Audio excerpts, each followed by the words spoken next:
Welcome back, everybody. I hope you guys are having a fantastic day today and you guys are continuing to grow your business each and every day. So, today we're going to talk about something that we all hate seeing and doing, and that is taking a low best offer on eBay or Mercari or Poshmark or whatever site that you guys sell on, whether it be you could do local as well.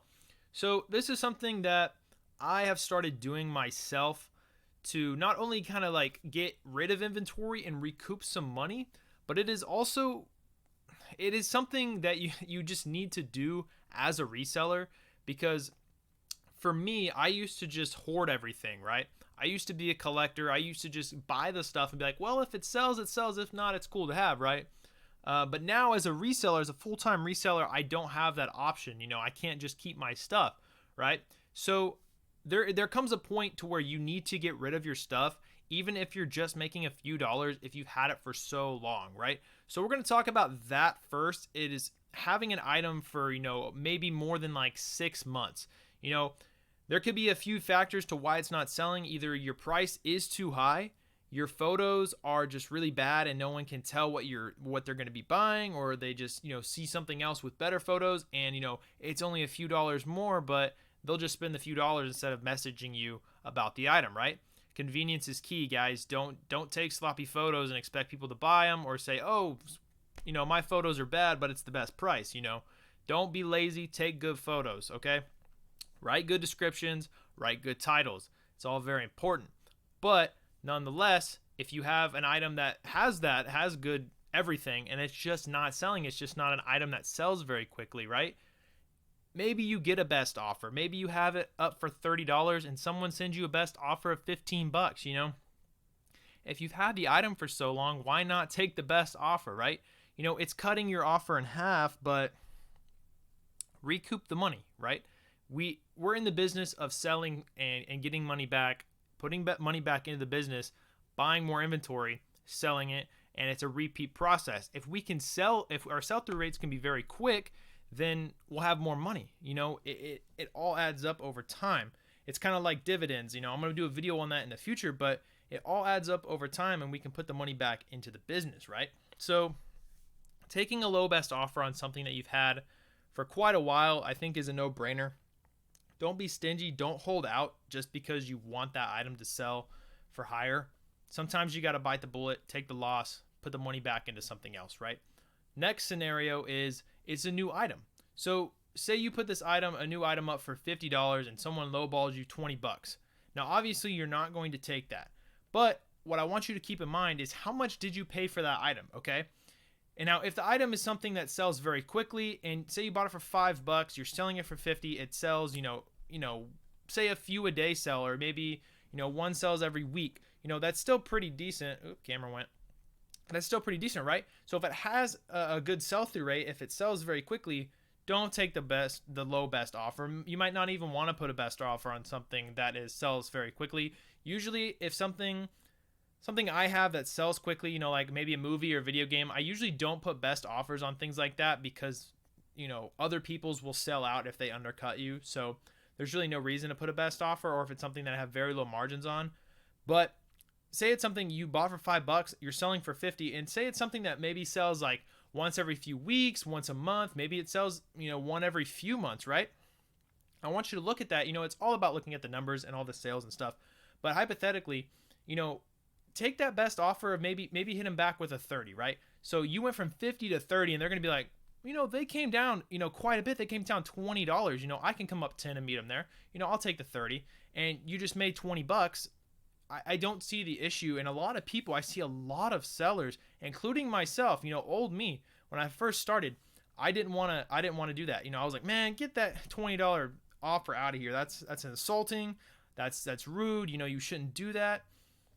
People do it all the time, and people take offers. When I buy stuff off of eBay, I hit them with lowball offers because you don't know how long things have been sitting there, and you don't know how much people have paid for the item either, right? If they're paying pennies on the dollar, they're going to accept your best offer. If they've had that thing for forever, they're going to accept your best offer, right? You guys need to understand how that works, because it's not just about putting things on eBay, letting them sit and people buying them, right? It's an active market. Things always move, and you need to understand that. You need to be taking best offers. You need to be pricing your items a little higher maybe. If you have great photos, if you can, take pictures in 4K, that's awesome, right? If your pictures are above everyone else's, right? If everyone else's are dark and you can't really see what's going on, if you're scrolling through and, their price might be 35, but yours is 40 or 45 because you can actually tell what it is.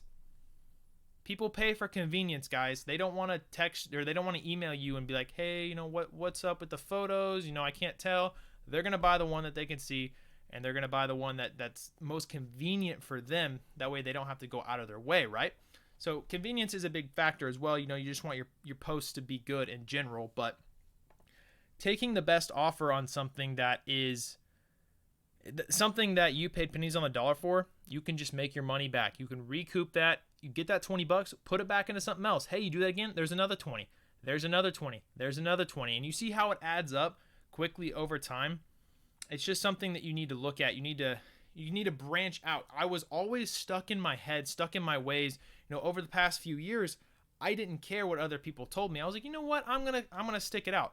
I'll wait. I have a pair of shoes up. I remember I had a pair of shoes for $150 on eBay for the longest time. The longest. There's probably a good year or two I had those shoes up. And someone, a few months back finally sent me an offer of $120, right? So this is a good example of, I had it up for 100, I think it was 150. It might have been 200. I have plenty of shoes. I think it was 200. They sent me an offer of 120 and I just took it, right? Because I think I paid $45 for those shoes. And did I make a lot? Did I expect to make as little as I did, or as the less amount that I did? No, I expected to make, $100 on these pair of shoes, but instead, I made $50 or whatever the case may be, however much it was. I'm not going to do the math in my head right now. It's too much. I'm trying to make a video. But you see what I'm saying? Those were there for so long, and finally I got an offer. I'm going to take it. Now you might say, well, it's an $80 difference. You have them at 200, someone offered you 120. Why not counter? Why not go back at 150 or 160? And that's a dangerous game you're playing right there, guys. So I have that predicament a lot. So someone will offer me something, let's just take that 200, and someone offers me 120, and then I go, you know what? I can split the difference. I'll do 160. They'll counter back at 140, and they never do. And you just lost that sale, right? You could have made $50, and you're trying to get an extra 20 out of it, and now you don't sell it, and then you're sitting with that item for another 6 months or another year, or however long it is. But do you understand it? You're not guaranteed to get that best offer back from them. You're not guaranteed to make that sale. But when they offer the 120, they're like, I'll pay 120 for it. There we go. I'll buy it. We're good, right? So it's a dangerous game you're playing when you counter offer people on something that has been sitting there for a while that you kind of just want to get rid of. Like I said, if it's something with a quick sell-through rate, don't worry about it. Don't even put a best offer on it if it doesn't need it. Or something with low margins. If you paid $10 for the item and you put it up for $20, you obviously don't have a lot of margins there. You're only going to make like $5, right? Don't haggle with someone too much. If they offer you 18, are you going to take it, or are you going to put 19? Most likely people are going to pay the $19. They're going to take the $1, upcharge on it, or $1 difference that you had. They're still saving money. You could say, no, I don't even want to put the best offer, and they can get it for 20, they can just pay up for it. Nonetheless, you guys need to kind of get it through your head that taking low best offers isn't a bad thing. Cause I always had that mindset. Of, I'm not letting these people beat me. I'm a better negotiator, right? That was what I always thought. And that's not always the case. So I don't want you guys to have that mentality. I want you guys to have the mentality of, we need to make sales, we need to make money, and we need to put that money back into the business and continue this cycle over and over and over and over again until we've got millions of dollars, because that's all what we want, right? We want millions of dollars, right? Let's do it. Let's continue to grow our businesses each and every day, guys. If you guys thought this video was helpful, please hit that thumbs up. I would really enjoy it. And if you guys have anything to say about taking low best offers, if you guys have any advice for me, if you guys have any questions for me, definitely comment down below, guys. We're trying to make a community here, so anything is helpful, I'll always get back to you no matter what, and hopefully you guys can help out other people as well with conversations between each other and myself as well. So I hope you guys enjoyed. If you did, definitely subscribe to see more videos, and I'll see you guys in the next one. Make sure to continue to grow that business each and every day, guys. I'll see y'all later.